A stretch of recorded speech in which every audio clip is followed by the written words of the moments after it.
तो हम लोगों ने द्विघात समीकरण को हल करने के तरीके सीखे थे।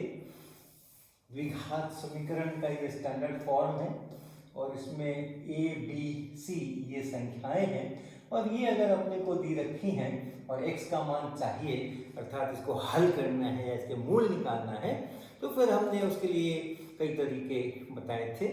एक तो गुणनखंड करना, इसका गुणनखंड करना और तब वहाँ से मूल निकालना। दूसरा वर्ग को पूरा करना इन दोनों पदों को लेकर के, और तीसरा अपनी तरफ से घुसा करके उसे पूर्ण वर्ग बनाना और फिर जो घुसाया उसको घटा करके और अलग इस तरफ ला करके और तब x के मान निकालना। और तीसरा जो कि हमने पूर्ण वर्ग की विधि से ही प्राप्त किया था, एक सूत्र प्राप्त किया हमने, एक फॉर्मूला प्राप्त किया हमने मूल निकालने के लिए और उस फॉर्मूले का सीधा सीधा उपयोग करना, ये भी हो सकता है। तो परीक्षा में अगर हमें कहा जाए कि गुणनखंड विधि से निकालो तो निकालना ही है, कहा जाए कि सूत्र का उपयोग करके निकालो तो निकालना ही है, या वर्ग पूर्ण करके निकालो तो निकालना ही है। कुछ ना कहा जाए तो जिसमें सुविधा हो उससे निकालो।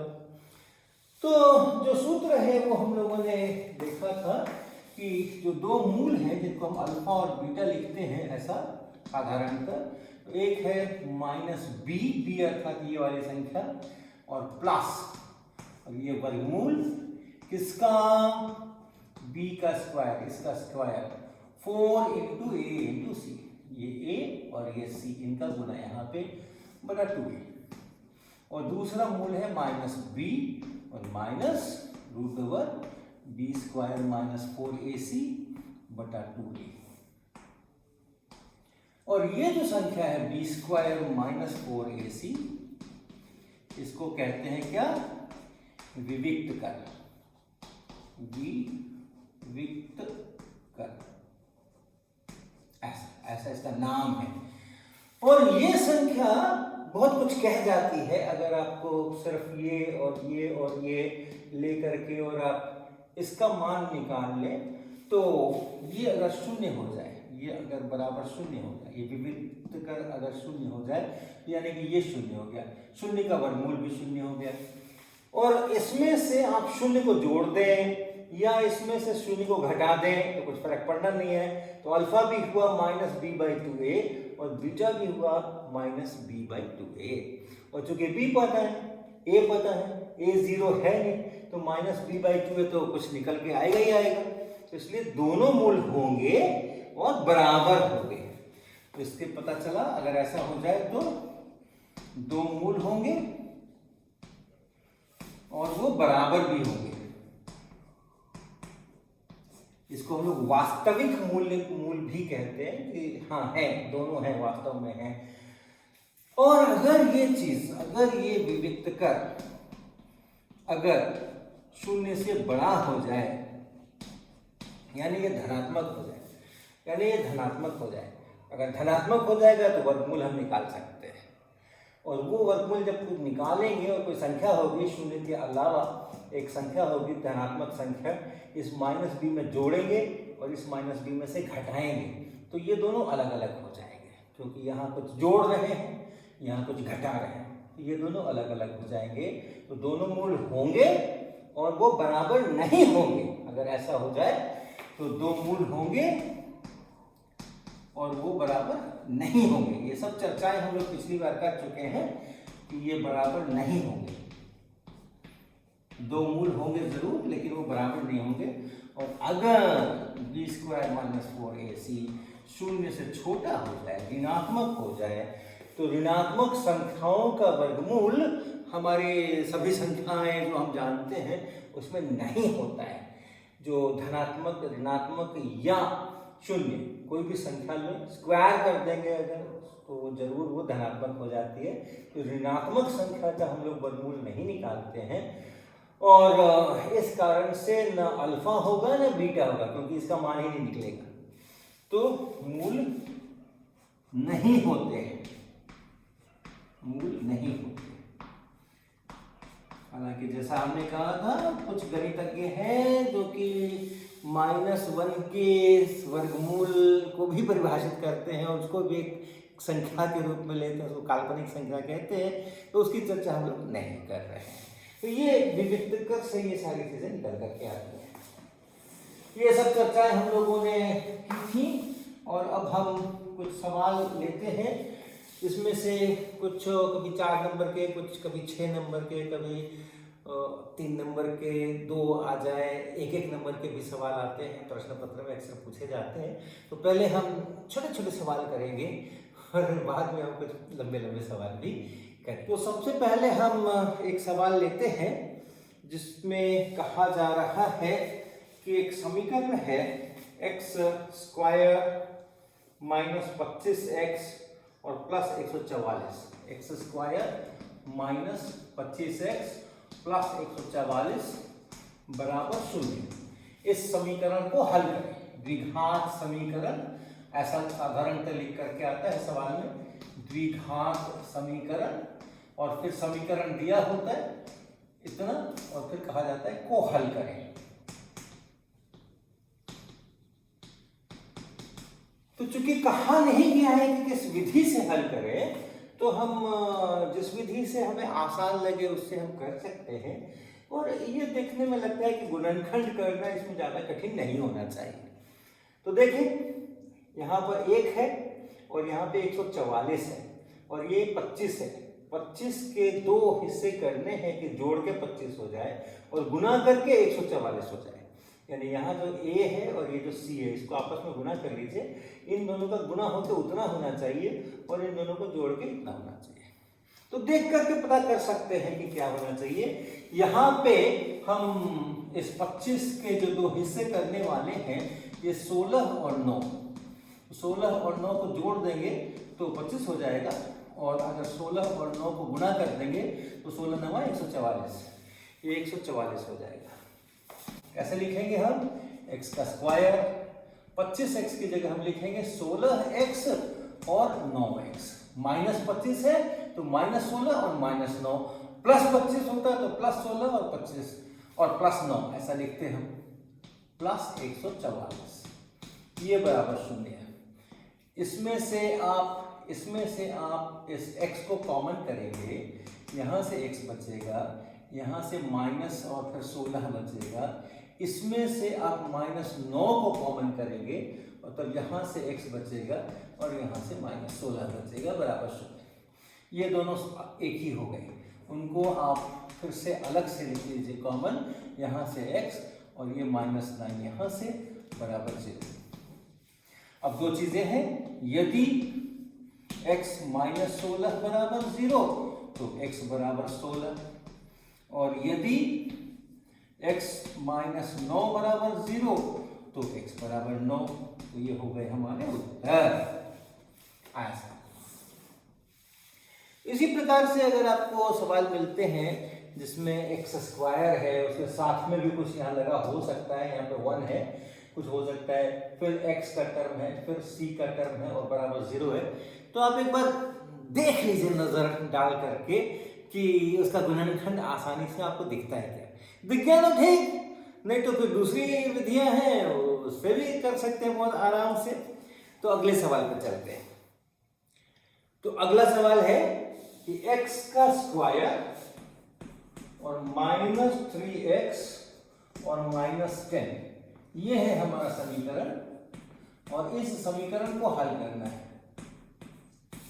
बराबर 0 को हल करें। तो यहां भी हम गुणनखंड की सहायता ले सकते हैं। एक्स स्क्वायर है, a की जगह पर 1 है, फिर यहाँ माइनस 3 है और यहाँ माइनस 10 है। इस माइनस 10 को इस 1 से गुना करके आप माइनस 10 ऐसा आता है। माइनस 10 आने पर हमें क्या करना है? 2 संख्याएं खोजना है जिनको गुना करने पे तो 10 आ जाए और घटाने पे 3 आ जाए। अगर ये प्लस में होता, अगर यहाँ प्लस में होता तो फिर हम ऐसी 2 संख्याएं खोजते कि जोड़ने पर इतना हो जाए और गुना करने पर उतना हो जाए। इस बार घटाने पर इतना होना चाहिए। तो 2 संख्याएं खोजिए कि गुना करें तो 10 हो जाए और घटाएं तो 3 हो जाए, और वो संख्या है 5 गुना 2, 5 और 2 गुना किया तो 10 और 5 में से 2 को घटा दिया तो 3। ऐसा। तो अब इस -3 की जगह पे हमें लिखना है -5 और +2। देखिए इस -3 की जगह हम लिखेंगे -5 और +2, तभी ये -3 आएगा। तो हमने ऐसी दो संख्याएं 5 और 2 खोज ली कि गुना करने से ये हो जाए, घटने से ये हो जाए, तब आप ऐसा हमेशा लिख सकते हैं। अगर यहाँ पे +3 होता तो हम उस +3 को लिखते +5 और -2, है ना। तो ये सब अपनी बुद्धि का उपयोग करना है। तो इसको क्या लिख सकते हैं हम, x², -3x की जगह पर हम लिखेंगे -5x और +2x ऐसा, और -10 बराबर 0। इन दोनों में से x को कॉमन निकालिए, x -5। इन दोनों में से +2 को कॉमन निकालिए, x -5 बराबर 0। तो क्या बना, x -5 यहाँ भी, x -5 यहाँ भी ऐसा, और ये x प्लस बराबर 0। यदि x -5 बराबर 0 तो x बराबर 5, और यदि x +2 बराबर 0 तो x बराबर -2। हो गया हल, निकल गया हल, निकल गए मूल, और हमारा सवाल हो गया कंप्लीट। और देखिए आगे, तो ये सवाल है 3√3x², 3√3x², और उसके आगे +10x, और उसके आगे +√3, ये बराबर 0। हो जाएंगे गुणनखंड, इसके भी हो जाएंगे, हम उसी तरीके से कर सकते हैं इसको, लेकिन इस बार हम सूत्र का उपयोग उसको दिखाते हैं कि कैसे कर सकते हैं। तो जो हमारे, पहले तो आप ये देखिए कि यहाँ a की जगह क्या है, a की जगह है 3√3, b की जगह क्या है, b की जगह है 10, और c की जगह क्या है, c की जगह है √3। तो b² - 4ac लिख लेते हैं। क्या कहते हैं इसको, विविक्त कर। तो पहले विविक्त कर लिख लेते हैं। कितना हो गया ये, b का स्क्वायर अर्थात 10 का स्क्वायर 100 -4 गुना कितना, a की जगह क्या है 3√3, और गुना c की जगह क्या है, c की जगह है √3, तो √3। ये क्या बना, 100 -4 गुना 3 तो हो गया 12, और √3 गुना √3 हो गया 3, तो 12 गुना 3 बचा। तो 100 में से 12 किया 36 चला गया, और 100 में से अगर 36 चला गया तो 64 बन गया। ये 64 बन गया, इसका विविक्त कर 64 है। तो आपको सिर्फ इतना भी सवाल पूछा जा सकता है, कई बार पूछा गया है, एक समीकरण दिया है उसका विविक्त कर निकाले, तो निकल गया विविक्त कर। उसके बाद ये भी हो सकता है कि मूल होंगे कि नहीं होंगे, बराबर होंगे कि नहीं बराबर होंगे, तो आप इसका उपयोग करके तुरंत बता सकते हैं कि चूंकि ये 0 से बड़ा है, धनात्मक है, तो मूल होंगे और बराबर नहीं होंगे। तो यहाँ पे हम मूल निकालते हैं। तो जो पहला मूल है हमारा वो है -b प्लस विविक्त कर और बटा 2a। तो माइनस और b की जगह कितना है 10, प्लस स्क्वायर रूट, किसका स्क्वायर रूट, विविक्त कर का स्क्वायर रूट, b² - 4ac का स्क्वायर रूट 64, और बना 2 × a क्या है, a है 3√3 अर्थात 3√3 ऐसा। अब ये हो गया -10 प्लस 8 और बटा 6 और √3, तो -2 बचा ऊपर, 6 यहाँ पे, √3 यहाँ पे, अर्थात -1/3√3 ऐसा। और दूसरा रूट जो है वो है, दूसरा रूट है वही -b, तो -b तो वही रहेगा, और इस प्लस की जगह पे माइनस हो जाएगा, और फिर वही स्क्वायर रूट 64 बटा नीचे में वही 2 इंटू ए का मतलब है 3√3, तो -10 और -8 और बटा 6√3, तो ये हो गया 18 -18, ये -18 और बटा 6√3, और इस 6 से इस 18 को काट लीजिएगा तो ये 3 हो जाएगा 3/√3 अर्थात -√3। तो ये दो मूल हो गए। क्या कौन कौन से मूल हो गए? -1/3√3 ये एक मूल हो गए, और दूसरा मूल हो गया -√3। ये हमारे उत्तर हो गए, ये मूल हो गए।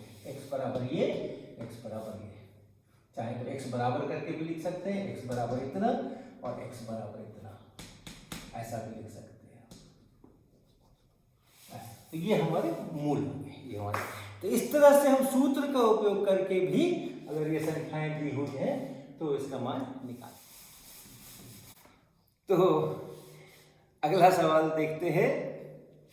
ये है m के किन मानों के लिए, m के किन मानों के लिए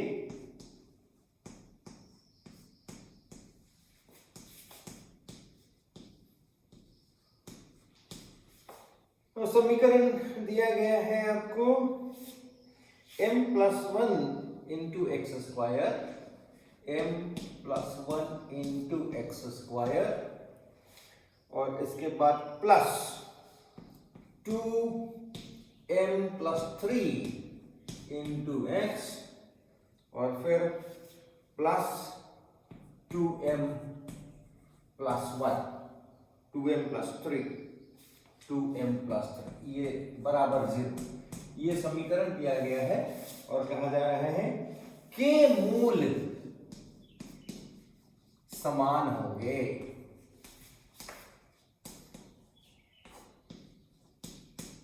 ये प्रश्न है।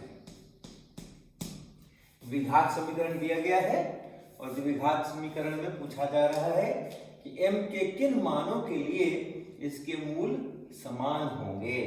तो समीकरण में आप देख रहे हैं a की जगह पर, इस a की जगह पर m+1 है, इस b की जगह पर 2 इंटू m+3 है, और इस c की जगह पर 2m+3 है, और हमसे कहा जा रहा है कि मूल समान होंगे। तो मूल समान होने के लिए, मूल समान होने के लिए क्या चाहिए? क्या चाहिए? जो विविक्त कर है उसको शून्य होना चाहिए, ये बराबर शून्य होना चाहिए, तभी मूल समान होते हैं। जो फॉर्मूला है उसमें स्क्वायर रूट ऑफ दिस, इसका वर्गमूल एक बार जोड़ा जाता है, एक बार घटाया जाता है। अगर ये शून्य हो जाएंगे तो जोड़ने घटाने से फर्क नहीं पड़ेगा और मूल समान होंगे। तो क्या है ये विविक्त कर? यहाँ पे ये है b की जगह पे, इसका स्क्वायर करना है, तो यहां से स्क्वायर करना शुरू कर दीजिए। 2 का स्क्वायर कितना? 4, और m+3 का स्क्वायर कितना? m² + 6m+9। कैसे? जो अपना a + b स्क्वायर का सूत्र है, a का स्क्वायर + 2ab + b स्क्वायर, ऐसा जो सूत्र है उसका उपयोग करेंगे।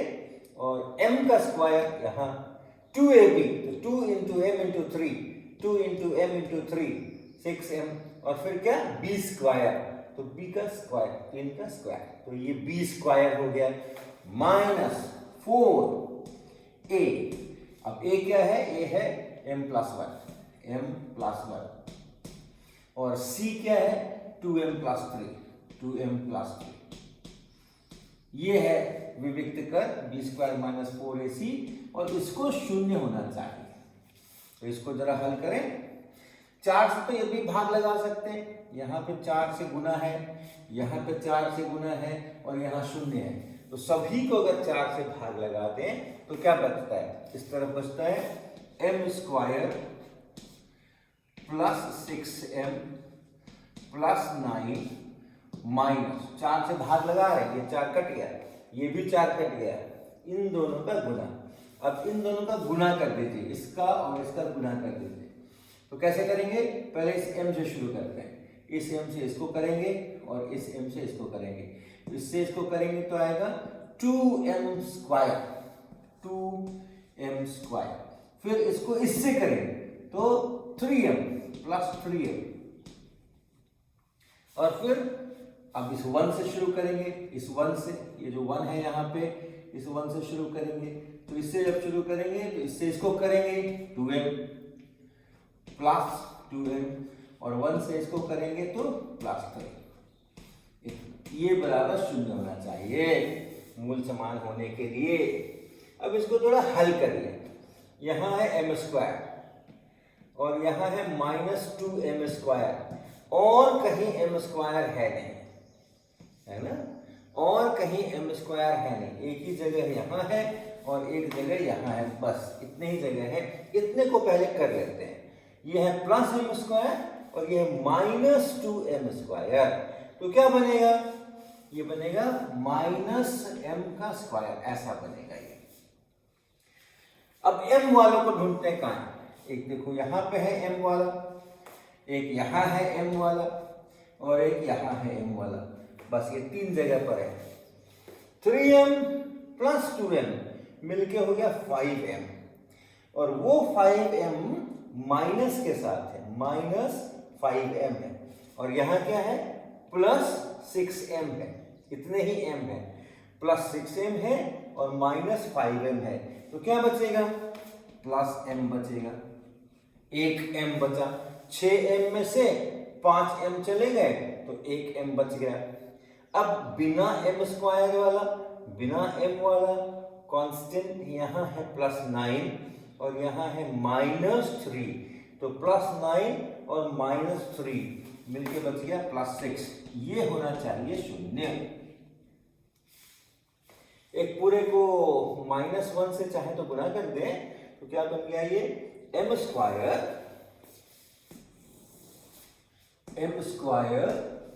और यहाँ देखिए -1 से गुना करते जा रहे हैं, तो -m स्क्वायर को मैंने +m स्क्वायर लिख लिया, +m की जगह पे -m लिखेंगे तो -m,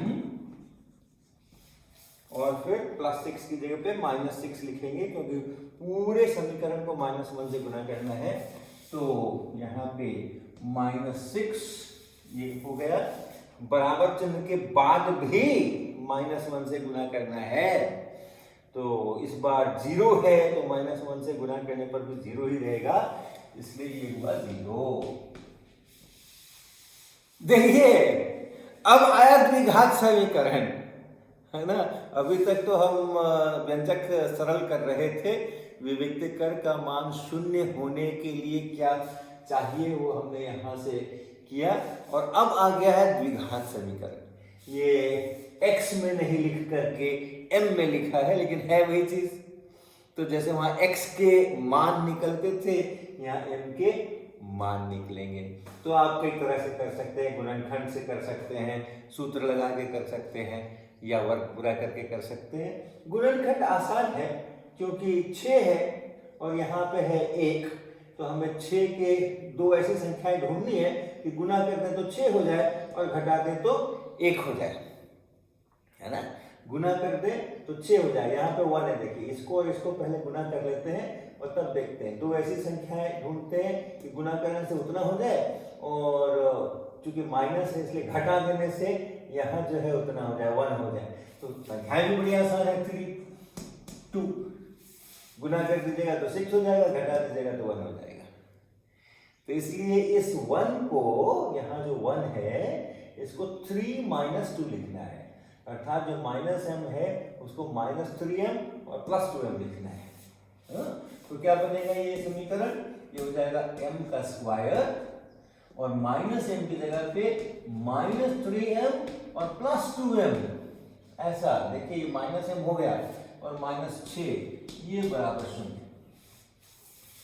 और ये बराबर अगर 0 तो फैक्टर करिए, इनमें से गुणनखंड करिए, m बाहर निकालिए, यहाँ से m बचा और यहाँ से -3 बचा, प्लस यहाँ से आप 2 को बाहर निकाल लीजिए, यहाँ से आप 2 को जब बाहर निकालेंगे तो यहाँ m बचेगा और यहाँ -3 बचेगा और 0 हो जाएगा।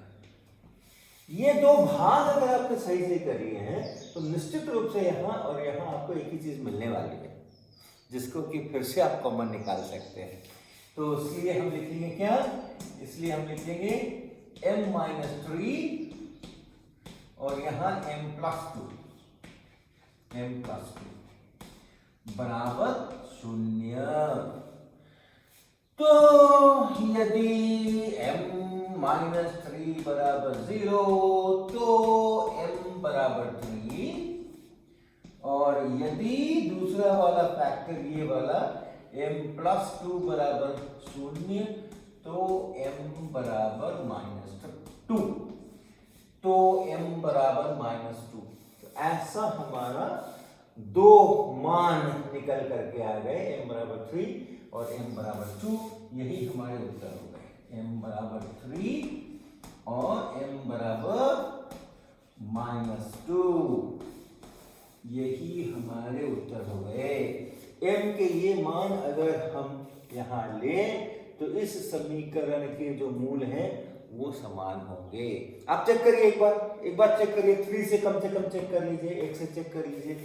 3 से अगर चेक करते हैं, m की जगह अगर 3 रख देते हैं तो क्या बनता है, m की जगह अगर 3 रख देते हैं तो क्या बनता है, 3 + 1 4x²। अगर मैंने m के जगह 3 रख लिया, ये काम हम अपने लिए कर रहे हैं, जो प्रश्न पूछा गया उसके उत्तर मैंने दे दिए। अब ये उत्तर मैंने गलत तो नहीं कर दिए, कहीं कुछ गलत तो नहीं कर दिया, तो ये जांचने के लिए हम अपने लिए कर रहे हैं। m बराबर 3 अगर रख दें तो 3 + 1 4, तो 4x², ये बना 4x², और प्लस m की जगह 3 रखा है तो 3 × 3 तो 6, तो 12x प्लस 12x हो गया यहाँ पे, और प्लस 3 रखा तो 3 दूना 6 और 3 9, ये 9 हो गया, प्लस 9 ये हो गया बराबर 0। तो हमारा समीकरण m बराबर 3 रखने पर ऐसा हो गया। अब इसके अगर मूल निकालने हैं, इसमें से अगर x के मान निकालने हैं, दो मान निकालने हैं, तो इसका अगर आप b² - 4ac देखेंगे तो 12 गुना 12 हो गया 144, और 4ac करना है तो 4 गुना 4 हो गया 16, और 16 गुना 9 हो गया 144, विभक्त कर 0 हो गया, और इसलिए इसके मूल समान है। ऐसे ही आप ये भी करके देखेंगे तो मूल आपको समान मिलेंगे, तो ये उत्तर जो है वो सही है। चलिए और आगे बढ़ते हैं और आगे सवाल देखते हैं। यदि px²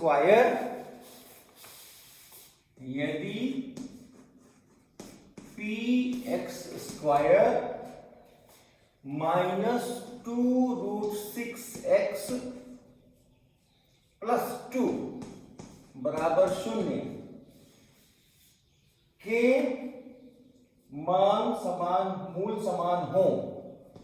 के मूल समान हो,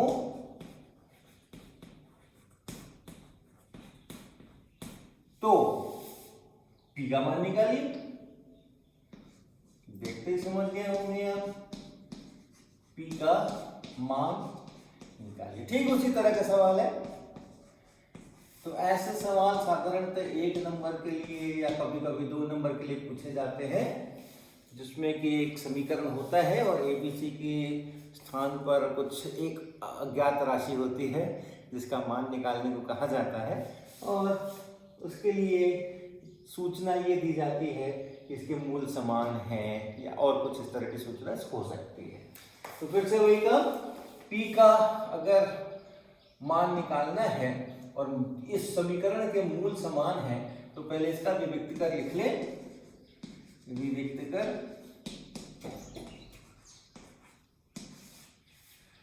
कर क्या, b² - 4ac।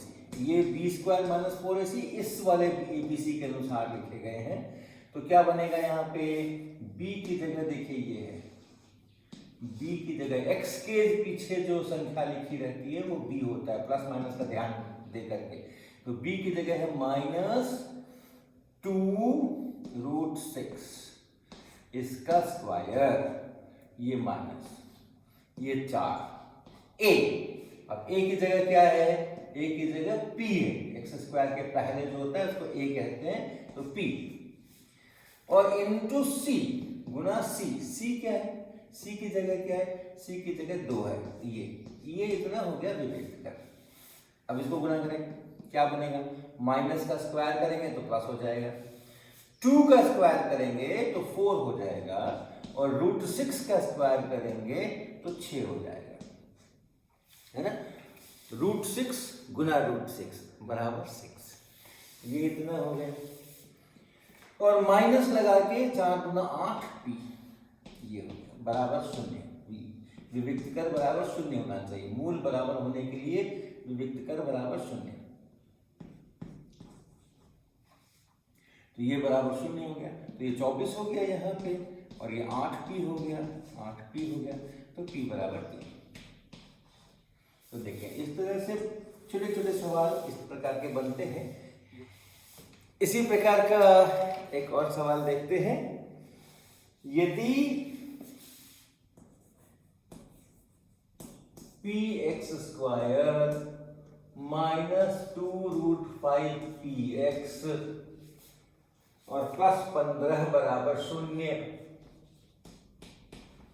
के मूल समान हो,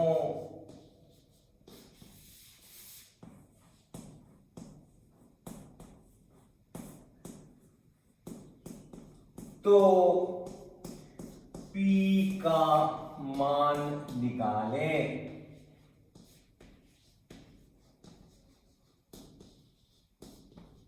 तो ऐसा अपना ये प्रश्न है, और क्या करेंगे हम? फिर से वही काम, मूल समान है ना। तो मूल समान होने के लिए, मूल समान होने के लिए क्या होना चाहिए? विविक्त कर को 0 होना चाहिए, के लिए विविक्त कर बराबर 0। और यहां पे विविक्त कर क्या है? देखिए, b की जगह पे ये इतना है, x के बाईं तरफ जितना भी लगा है वो सब b है, तो -2√5p ये है b के स्थान पे, इसका स्क्वायर, और -4 × a × c, 4 × a की जगह पे p है तो p, और c की जगह पे 15 है तो 15 बराबर 0। हल करिए, क्या बना? इसका स्क्वायर कीजिए, माइनस का स्क्वायर होके प्लस हो जाएगा, 2 का स्क्वायर होके 4 हो जाएगा, √5 का स्क्वायर होकर के 5 हो जाएगा, 5, और p का स्क्वायर होकर के p², ऐसा लिखेंगे। ये सभी चीजें आपस में गुना है, ये माइनस, ये 2, ये √5, ये p, ये सब आपस में गुना है, और इस पूरे गुणनफल को हमें वर्ग करना है। तो हर एक को अलग अलग वर्ग करके गुना कर सकते हैं। ध्यान रखिएगा, गुना है, अगर बीच में प्लस होता या माइनस होता बीच में, तब हम ऐसा नहीं करते। ये नहीं करते कि अलग अलग सबको वर्ग करके जोड़ देते हैं, नहीं, पहले जोड़ना तब वर्ग करना। लेकिन अगर गुना है तो सबको गुना करके तब वर्ग करें, या हर एक को वर्ग करते जाएं और तब फिर गुना कर लें, दोनों बात बराबर हो जाती है। ये, और इस तरफ क्या बना? -60p बराबर 0, 20p का स्क्वायर -60p बराबर 0। 20 से तो आप भाग लगा दीजिए, 20 से भाग लगाने में कोई खतरा नहीं, तो p का स्क्वायर 20 से भाग लगा दिया, यहां भी 20 से भाग लगाइए, -3p, और यहां भी 20 से भाग लगाइए, बराबर 0। याद रखिएगा, किसी समीकरण में अगर गुणा करना है पूरे समीकरण को, या भाग लगाना है किसी चीज से, तो बराबर चिन्ह के बाईं तरफ भी भाग लगाना है, दाहिनी तरफ भी भाग लगाना है, पूरे समीकरण को भाग लगाना है या गुणा करना है, तब वो समीकरण बदलेगा नहीं। है ना, केवल उसकी संख्याएं बदलेंगी लेकिन समीकरण नहीं बदलेगा, समीकरण वही है, जो ये समीकरण है वही ये समीकरण है। अब यहां देखिए, यहां से p -3 बराबर 0, तो p 0 हो जाए तो भी ठीक, ये 0 हो जाएगा, p 0 ना हो के p बराबर 3 हो जाए तो भी 0, क्योंकि ये 0 हो जाएगा। तो दोनों मान संभव है, इसलिए p के दो मान निकलेंगे, p बराबर 0 और p बराबर 3, दो मान है। आप p बराबर 0 रखेंगे तो भी इसके दो मूल निकलेंगे जो बराबर होंगे, और अगर आप p बराबर 3 रखेंगे तो भी वैसा होगा, लेकिन एक लेकिन है, बहुत बड़ा लेकिन, p बराबर 0 अगर रख देंगे, p बराबर 0 अगर रख देंगे तो ये विविक्त कर तो जरूर 0 हो जाएगा, क्योंकि देखिए p बराबर 0 रखा तो ये भी 0 हो गया और ये भी 0 हो गया, तो मिलकर के घट करके 0 हो गया। लेकिन p बराबर 0 रखने पर ये मेरा द्विघात समीकरण बचा ही नहीं, ये मेरा द्विघात समीकरण बचा ही नहीं, p बराबर 0 हो गया तो ये तो पद ही खत्म हो गया और सारा मामला जो है सो यहां से। तब वैसी हालत में हम इसके मूल बराबर है ये सब कहने के हकदार नहीं बनते हैं, इसलिए हमारा उत्तर p बराबर 0 नहीं है, हमारा उत्तर सिर्फ p बराबर 3 है। तो p बराबर 0 द्विघात समीकरण के लिए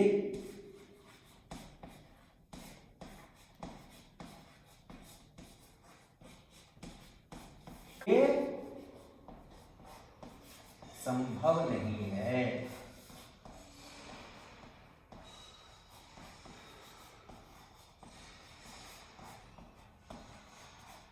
इसलिए हमारा उत्तर क्या बना, हमारा उत्तर बना p बराबर 3।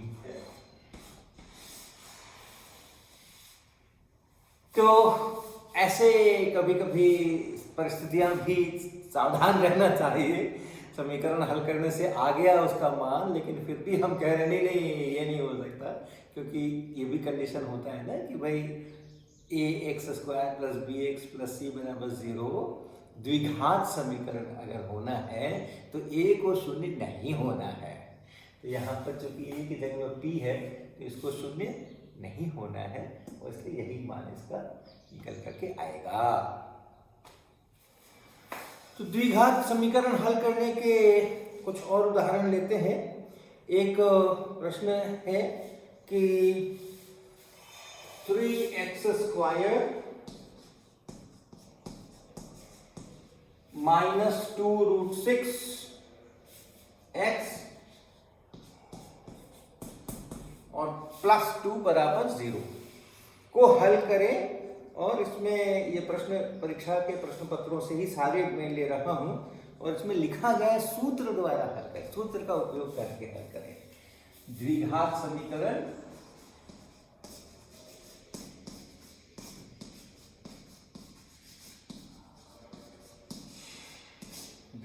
समीकरण को, इस समीकरण को सूत्र की सहायता से हल करें, ऐसा प्रश्न है। सूत्र की सहायता से हल करें। तो क्या सूत्र है, अपना सूत्र है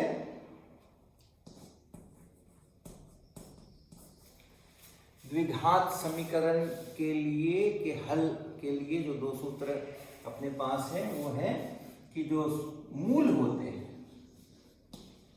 वो क्या होते हैं, -b, नीचे में 2a और एक बार प्लस और एक बार माइनस, b² - 4ac, ऐसा।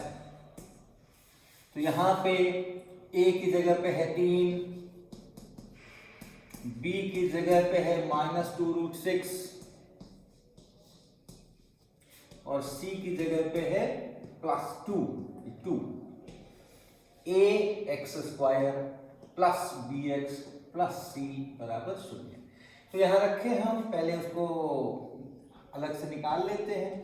√b² - 4ac बराबर स्क्वायर रूट b का स्क्वायर यानी इसका स्क्वायर।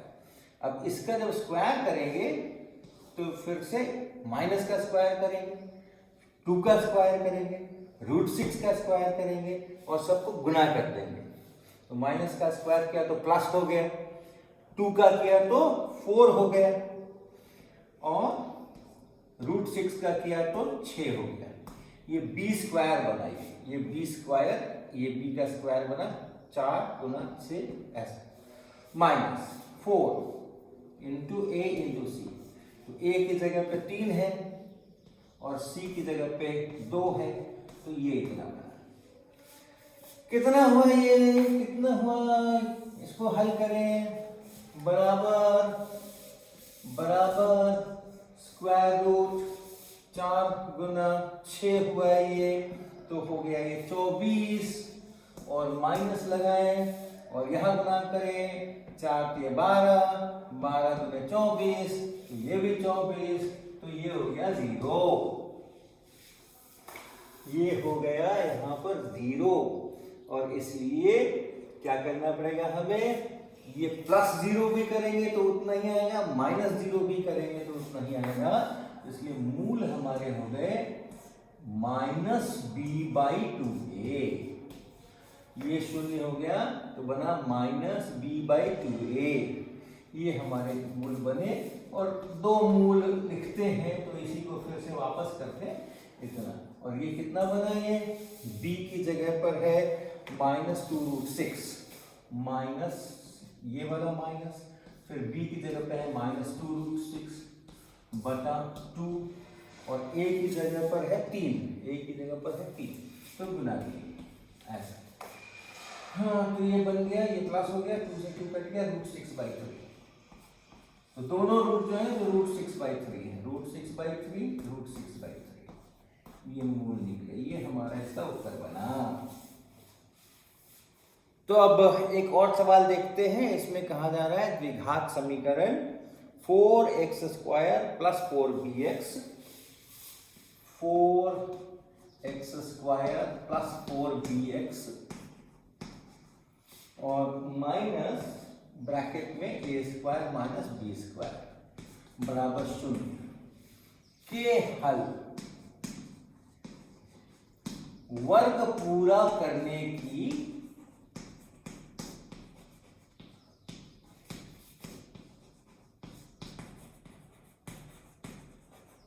विधि द्वारा प्राप्त करें, ऐसा सवाल है। तो वर्ग पूरा करने की विधि क्या थी, आप x² वाले पद को देखिए, x वाले पद को देखिए, इन दोनों के बाद अपनी तरफ से तीसरा ऐसा बनाइए, ऐसा पद लाइए कि तीनों मिलकर के एक पूर्ण वर्ग बन जाए। तो पूर्ण वर्ग के लिए हमारे पास जो सूत्र होते हैं, a + b का स्क्वायर बराबर a² + 2ab + b², ऐसा हमारा सूत्र होता है।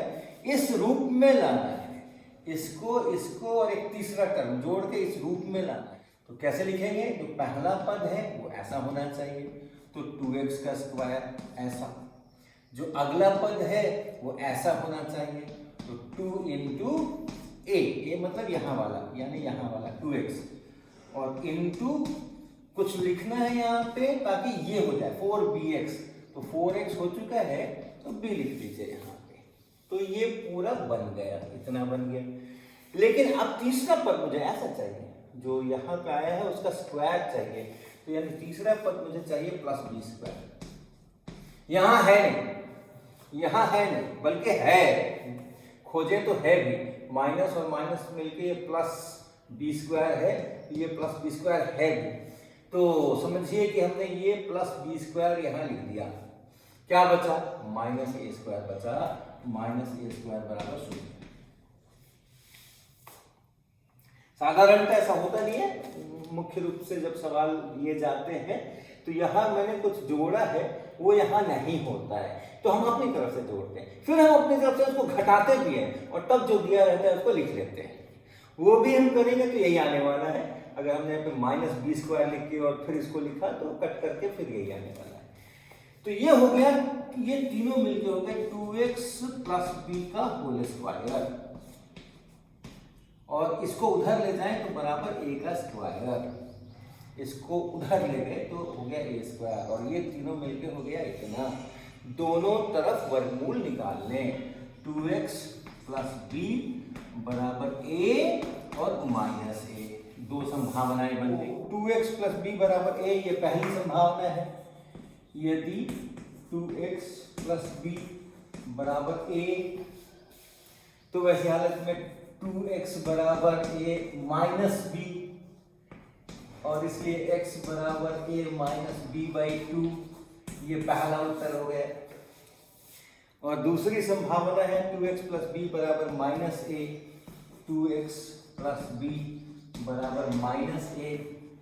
तो यहाँ से अगर हम करते हैं तो 2x को उधर ले, इसको उधर ले जाएंगे, 2x बराबर हो जाएगा माइनस बी और माइनस a, अर्थात माइनस a प्लस बी, ऐसा लिख सकते हैं इसको। तो x बराबर हो गया minus a plus b by 2, ये हमारा दूसरा उत्तर था।